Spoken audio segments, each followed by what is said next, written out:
Shiv Sena Uddhav Balasaheb Thackeray party के नेता सांसद अरविंद सावंत इस वक्त हमारे साथ में है। सावंत साहब, परिसीमन बिल को लेकर राजनीति जारी है। इसको लेकर एनसीपी शरद पवार साहब की पार्टी ने आज ये कह दिया है, सुप्रिया सुले, कि ये बिल आएगा तो हम उसके ऊपर अपनी भूमिका साफ करेंगे। लेकिन इसके पहले ये संकेत कहीं ना कहीं मिल रहे हैं कि चाहे उनकी पार्टी हो, डीएमके हो या अन्य दूसरे दल हो, इस बिल को वो सपोर्ट कर सकते हैं। आप कैसे देखते हैं? पहली बात ऐसी है ना, आप ये इफ्स एंड बट्स जो लगाते हो ना, ऐसा होगा वैसा होगा, सच्चाई क्या है सामना करो। आप देखना चाहिए कि उस वक्त उन्होंने क्या कहा। अगर हमारे पिछले सत्र में उन्होंने महिला आरक्षण बिल लाया, डिलिमिटेशन बिल की बात की, तो महिला आरक्षण के बिल के आड़े रहकर डिलिमिटेशन बिल लाना चाहते थे। अगर साफ दिल से कर रहे हो तो कौन मजा करता था। लेकिन आपके दिल साफ नहीं, कथनी और करनी में भारतीय जनता पार्टी का फर्क बहुत होता है भैया।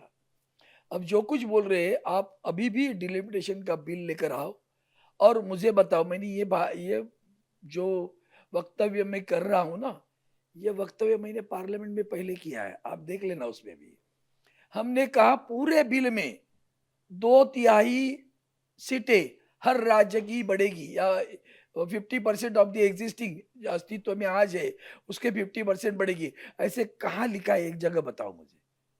इसलिए बोल रहा हूँ, ये भूल भुलैया पैदा मत करो। वो उनका ड्रामा है, वो नैरेटिव सेट करना चाहते हैं। और फिर लोगों को, जैसे उस वक्त महिलाओं को लगा कि हमने विरोध किया, आज महिलाओं को पता चला होगा, लाडली बहनाओं को खास पता चला होगा। समझे आप कि ये इनकी कथनी और करनी में फर्क है। जब बिल आएगा तब आदरणीय उद्धव जी ठाकरे जी हमारे पक्ष के प्रमुख है, उनका मार्गदर्शन लेकर हम अपनी राय देंगे।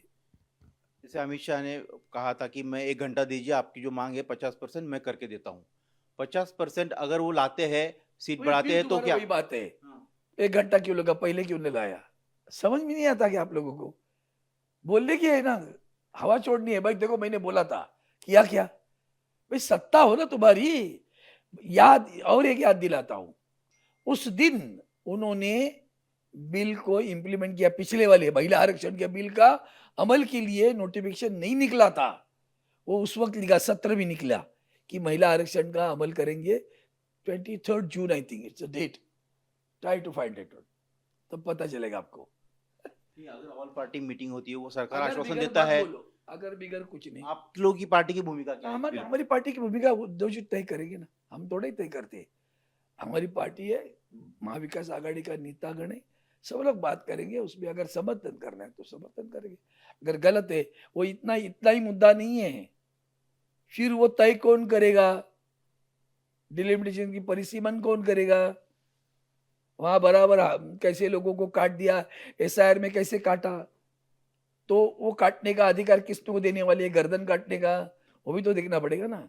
ये दिखावे के दांत है भैया, खाने के दांत बहुत अलग है उनके। कह रहे हैं कि उनकी शर्तें है कि 50% की अगर सीटें बढ़ती है तो उन्हें समर्थन करने में कोई एतराज नहीं। तो फिर वैसे दोबारा आपकी वही कोई बात शर्तें है करो। क्या? आपकी कोई आप बार शर्तें बार हैं? कहने से कुछ नहीं होगा, मुझे फर्क नहीं पड़ेगा। मैं इतना ही कह रहा हूँ, उनकी कथनी और करनी में फर्क रहता है। कागज पे आने दो, उसके बाद में हमारे पक्ष प्रमुख उद्धव जी ठाकरे साहब से चर्चा करके हम तय करेंगे। दूसरी बात, सावंत साहब की एनसीपी शरद पवार साहब के पार्टी की विधायक सांसद संपर्क में होने की बात कही जा रही है। जयंत पाटिल लगातार मुलाकातें कर रहे हैं मुख्यमंत्री जी से या उनके नेताओं से। इसके पहले तावड़े जी से मिले थे। तो ये फिर से ये शुरू हो गया कि क्या वो एनडीए को परोक्ष या अपरोक्ष रूप से समर्थन देंगे, या वो जाना चाहते हैं जैसे आपके पार्टी के साथ हुआ? मुझे मालूम नहीं, वो उनकी पार्टी की बात है, उसके ऊपर मैं अपनी राय नहीं देना चाहता हूँ। उनमें कौन जाना चाहता है नहीं जाना चाहता है, हमें क्या पता है, हमें कुछ नहीं पता। वो पार्टी के लोगों को पता है ना, जिनको जाना है उनको पता रहता है, हमें थोड़े पता रहता है कि वो लोग जाने वाले हैं नहीं जाने वाले। लेकिन सबसे बड़ी एक शब्द को तो घृणा आ रही है, ये जो खरीदना बेचना चालू है ना, इसकी घृणा आ रही है। मूल्य नहीं रहे, नैतिक मूल्य नहीं रहे, राजनीतिक मूल्य नहीं है, सामाजिक मूल्य नहीं है, आर्थिक मूल्य जरूर है। उस मूल्यों का अपहरण हो रहा है। आनंद आपने हो रहा पत्र लिखे हैं सभी जो बागी सांसद जो शिवसेना शिंदे जी के साथ गए, उनको, और अपने स्पीकर को भी उसमें मार्क किया है।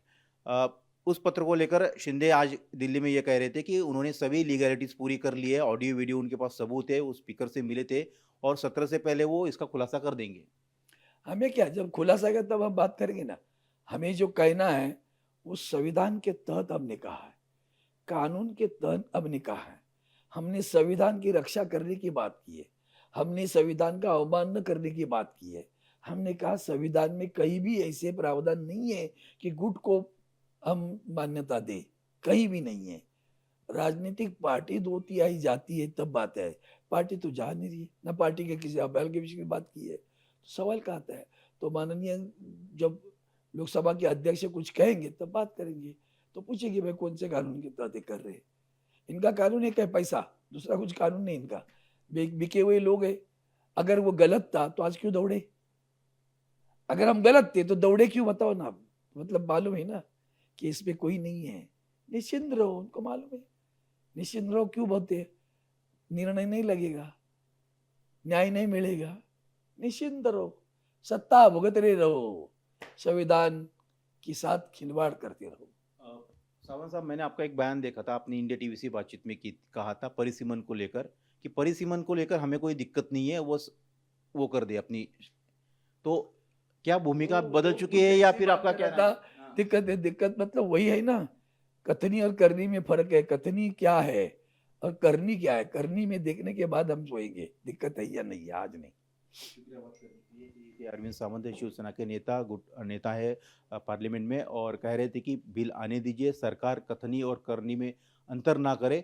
जब कागज पर तस्वीर साफ हो जाएगी उसके बाद पार्टी के प्रमुख उद्धव ठाकरे और उनकी पार्टी इस पर भूमिका स्पष्ट करेगी। कैमरामैन अरुण देव के साथ सचिन चौधरी, इंडिया टीवी, मुंबई।